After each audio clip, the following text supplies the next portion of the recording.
Thank you so much for joining us for CBN NewsWatch. I'm Ephraim Graham. Ahead today, another controversy in the Israeli-Palestinian conflict, this time at the United Nations. As Israel celebrates its 75th anniversary, Palestinians are going to the United Nations to call the founding of Israel a catastrophe. The Palestinians will hold a shameful event here commemorating the establishment of Israel as the catastrophe, the Nakba. We'll bring you Israel's response at the UN and a look at the Jewish state's future. Here at home, border crossings drop dramatically for now as Title 42 ends. Even so, Republicans saying the Biden administration has created the border crisis. The fact is, the last 2.5 years speak for themselves. We've had 5 million people enter this country illegally. A deeply emotional story of a miraculous survival as Fox News war reporter Benjamin Hall talks about how he was hit by bombs in Ukraine and barely lived. I was as close to death as I think you can be, in a total silent blackness. And into that blackness came my daughter, my 7-year-old daughter, Honor. And she was right in front of me, as clearly as anything. She said to me, "Daddy, you've got to get out of the car." We'll hear about his incredible recovery. And big news from Angel Studios as they announce 10 new upcoming projects. We'll bring you the highlights and tell you about the actors involved. Those stories for you today on CBN NewsWatch.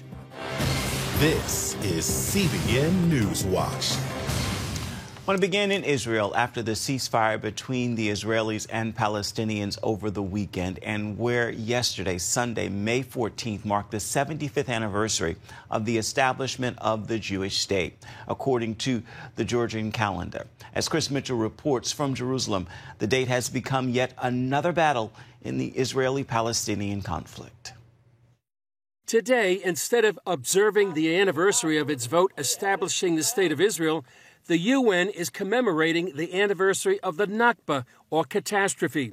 The Nakba is what Palestinians say is their forcible eviction from the land of Palestine during Israel's War of Independence in 1948. Israeli ambassador to the UN, Gilad Erdan, blasted the UN, which is the source of many anti-Israel resolutions. Instead of commemorating the real Nakba, the expulsion of almost 1 million Jews from Arab countries following the establishment of Israel, this biased organization is distorting its own history. I'm working to ensure that member states understand that attending this despicable event means destroying any chance of peace by adopting the Palestinian narrative, calling the establishment of the State of Israel a disaster, while ignoring Palestinian hate, incitement, terror, and refusal to accept the legitimacy of a Jewish state. The anniversary comes just hours after a ceasefire ended a 5-day conflict between Israel and the Palestinian Islamic Jihad. The terror group fired more than 1,400 rockets at southern Israel, landing as far away as Tel Aviv and on the outskirts of Jerusalem. Israel attacked hundreds of rocket launching sites, and the Iron Dome shot down about 90% of the rockets headed toward populated areas. A few did get through, as in the city of Ashkelon, and 2 died in separate rocket attacks. Many believe it's just a matter of time until another round of fighting will resume. And some expect it might come as early as Thursday, when Israelis will celebrate another anniversary, the reunification of the city of Jerusalem in 1967. Known as Jerusalem Day, it's marked by thousands of Israelis marching through the old city of Jerusalem, waving Israeli flags. Hamas has warned it will respond if the path of the march goes through the Muslim quarter. Despite today's controversy at the UN, Israeli commentator Gil Troy says the 75th anniversary marks a miraculous rebirth of the Jewish state after 2,000 years. And if we think about the miracles of Israel, it's not just that Israel has survived despite so many enemies. It's not just that Israel has been a democracy. It's absorbed 3 million Jews from all over the world. White, black, religious, secular, doesn't matter. They're all welcome. It has created a startup nation which is generating all kinds of miracles for the 22nd century. So here we are. We look backwards, and we're rooted in a story of thousands of years, but we look forward and we're inventing the future. That's a miracle every single day. And Chris Mitchell joins us now from Jerusalem. So, Chris, what is behind this decision for the UN to observe this Palestinian Nakba? And what does the Israeli ambassador mean by the UN is ignoring its own history? Well, first of all, Ephraim, it's a General Assembly resolution. It's not a UN Security Council resolution where the United States, for example, could veto such a resolution. The Palestinians enjoy a great majority in the General Assembly, so this resolution passed easily last December. Now, what does he mean by ignoring the role of the UN? No, the UN voted on November 29, 1947, to partition Palestine between a Jewish state and an Arab state. Now, that led directly to the establishment of Israel on May 14, 1948, 75 years ago yesterday. So after that declaration by David Ben-Gurion, 5 Arab nations attacked Israel to drive it into the sea. And so they ignored not only that vote by the partition, but they also ignored, nearly 1 million Jews were displaced from Arab countries in the Middle East and North Africa after the establishment of the State of Israel. Chris, the ceasefire seems to be holding after the recent fighting between Israel and the Palestinians. What is the likelihood of more violence and the possibility of Hamas getting involved? Well, Ephraim, most people think it's not the end of the fighting between Israel and the Islamic terror groups inside the Gaza Strip, but just a pause. Now, Hamas stayed on the sidelines this time, probably because they have a different agenda. Part of that agenda is not only that they control Gaza, but they also want to get a foothold in the West Bank, Judea and Samaria, and also East Jerusalem. What they would like to do, Ephraim, is they'd like to replace Mahmoud Abbas. He's the head of the Palestinian Authority. Now, Hamas wants to be the unquestioned leader of the Palestinian people, not only in the Gaza Strip, but in the West Bank and also here in Jerusalem. So they have a different agenda. They stayed on the sidelines, not because they didn't support the Islamic Jihad, but they just have a different timetable. With Israel observing its 75th anniversary, tell us about the Isaiah 62 fast movement and why it is so important this time. Well, a lot of people are excited about this, Ephraim. It's a 21-day long time of praying and fasting for Israel from May 7th through Pentecost Sunday on May 28th. There's going to be a big event here on the southern steps of the Temple Mount.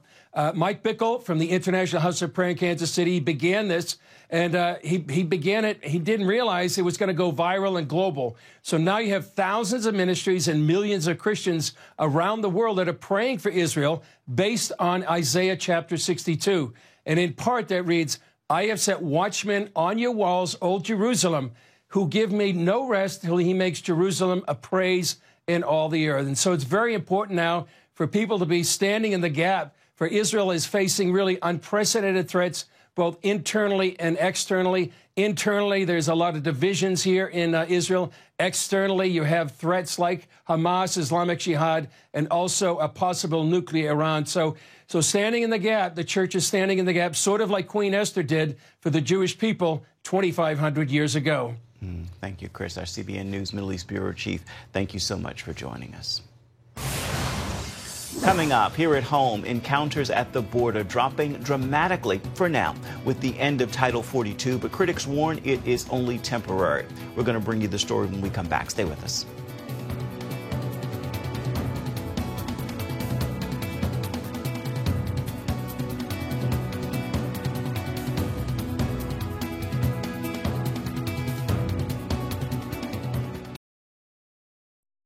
Your news channel. Your shows. The stories you care about. Anytime you want. Anywhere you want. Download the CBN News app today. Just days after the expiration of Title 42, the U.S. Homeland Security Secretary reports encounters at the southern border have dropped dramatically. Title 42 was the Trump-era policy, which allows the United States to expel quickly migrants under COVID restrictions. But critics point out border crossings hit record levels last week before the rule ended, and they expect them to start rising again in the days ahead. Mark Martin is following this story. Many predicted the U.S.-Mexico border would see a huge influx of migrants as Title 42 ended last week. But DHS Secretary Alejandro Mayorkas says there's been an approximately 50% drop in the days after it expired. The administration is claiming stricter asylum-seeking policies put in place last week are making a difference. They have gone down. My hope is they'll continue to go down, but we have a lot more work to do. And we need some more help from the Congress as well, in terms of funding and legislative change. Republicans are pushing back. On ABC's This Week, GOP Representative Michael McCall pointed out that administration policies over the past 2.5 years created a crisis at the border with a record 5 million people entering illegally. He said the new policies are similar to Republican initiatives in a bill passed by the House last week, which the White House called dead on arrival. It's interesting that 2.5 years later, they're now walking this back and trying to implement something, MPP-like, but not exactly. We passed a border security bill this week in Congress. My portion was to codify and authorize into law the migrant protection protocols. The new restrictions include non-Mexican migrants seeking asylum must prove they've been denied protection from a country they passed through on their way to the U.S. They also have to use a federal app to make an appointment. And anyone caught re-entering the country after being expelled will be denied entry to the U.S. for at least 5 years. The ACLU is suing the Biden administration over the new policies, claiming they're unlawful. Mayorkas disagrees. There is a safe, lawful, and orderly way to reach the United States and seek humanitarian relief, and that is through the lawful pathways that we have expanded under President Biden's leadership. The administration is also pushing back against a Florida federal judge's ruling that migrants have to be issued a court date before they can be released. Meanwhile, sources at U.S. Customs and Border Protection told Fox News that agents apprehended an Afghan national last week who's on the FBI's terror watch list. He reportedly crossed into the U.S. illegally in California. Mark Martin, CBN News. Still ahead, a deeply emotional and dramatic story. The first bomb came whistling out of the sky in Ukraine. The second landed just next to his car, and the third was a direct hit. Fox News war correspondent Benjamin Hall tells us this riveting survival story. See how a vision of his oldest daughter helped to save his life and how his brush with death was deepened by his faith. We're going to hear his story right after this.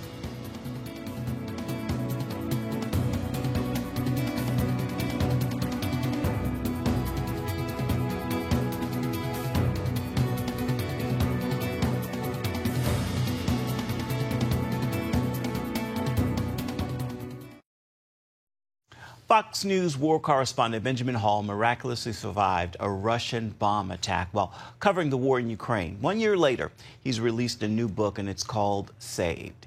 Wendy Griffith spoke with Hall about how his faith helped him to make an amazing comeback.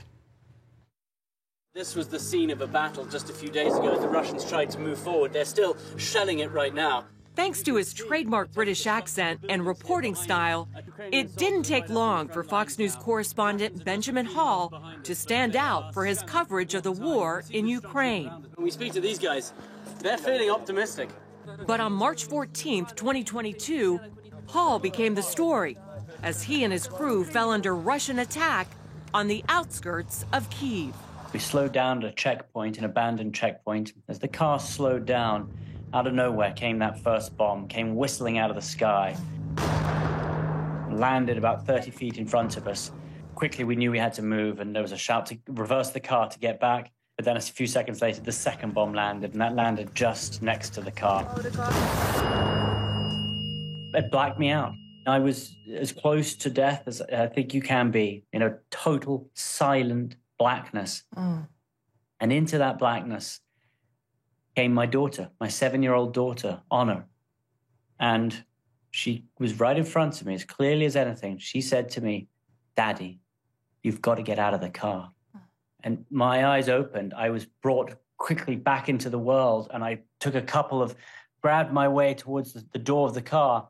And just after I had gotten out of the car, the third bomb hit the car itself. And And that one threw me away. And I was out for a little bit.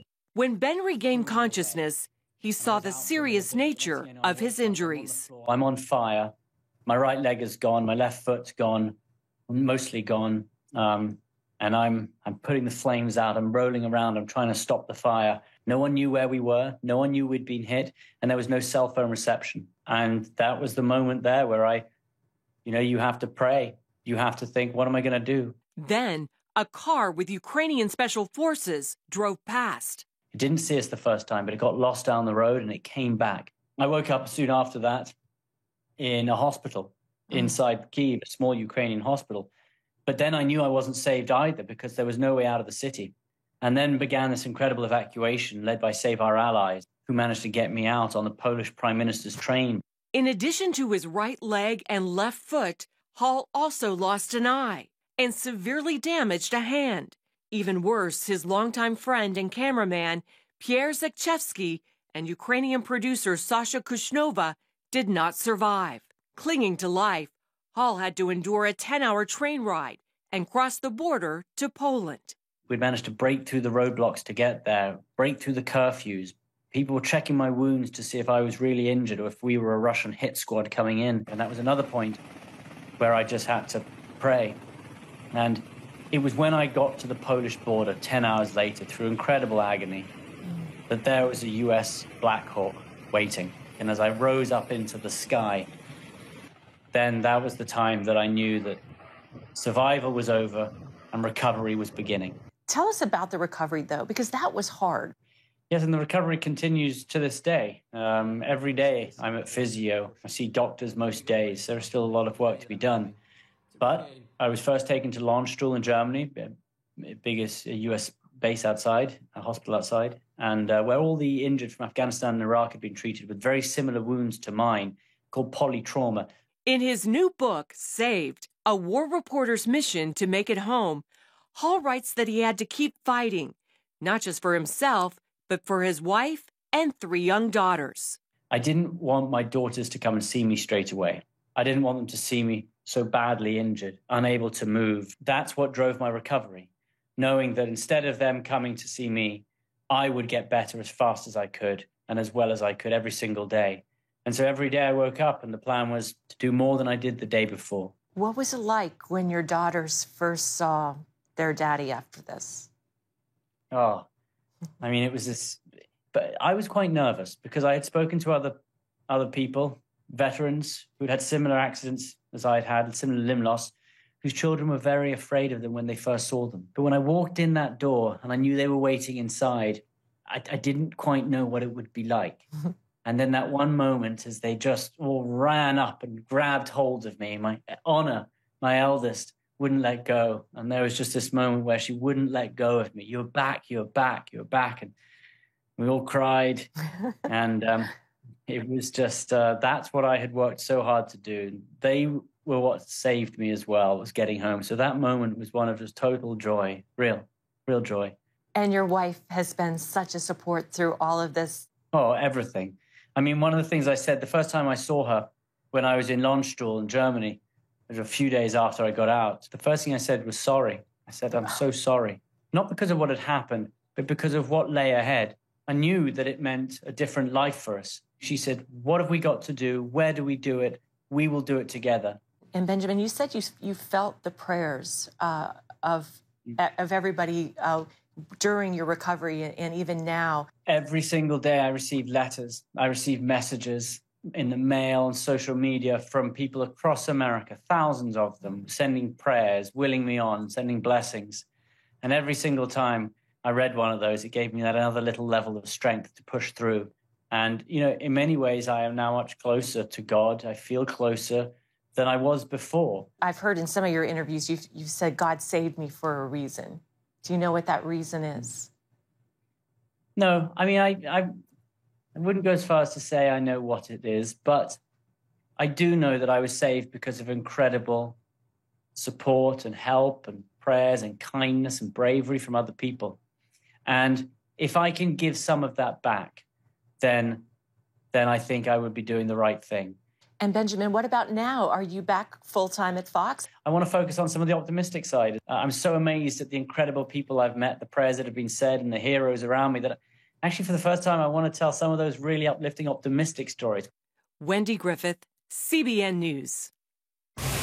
Coming up, Season 4 of the hit series The Chosen is not the only big news coming from Angel Studios these days. We have a preview of some of the big projects and some of the big names who are signing on to bring more stories of light to a screen near you. When we come back, stay with us.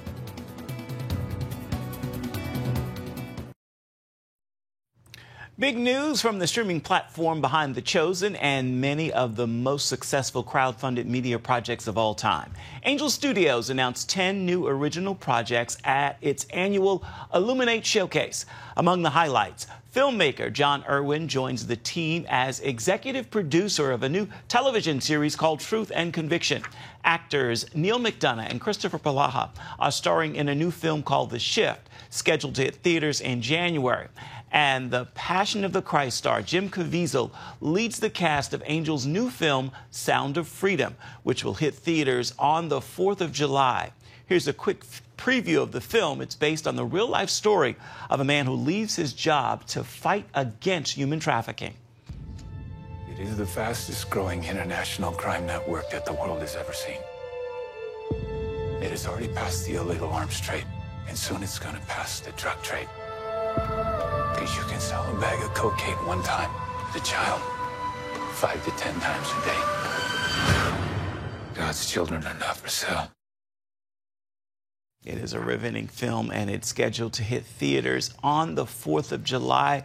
Angel Studios' goal is to have at least 2 million tickets sold in advance for all of the 2 million estimated children who are in human trafficking, even as we speak. Right now, it is time for your Monday Motivation. It's a message I pray will inspire you and move you to post, tag, tweet, and share it with those in your circles of influence. Sometimes the answer to your prayer is there even as you pray. You can't see it because your focus is fixed on the problem, and you can't hear it amid all that noise. Fix your eyes on His Word. It holds the answer.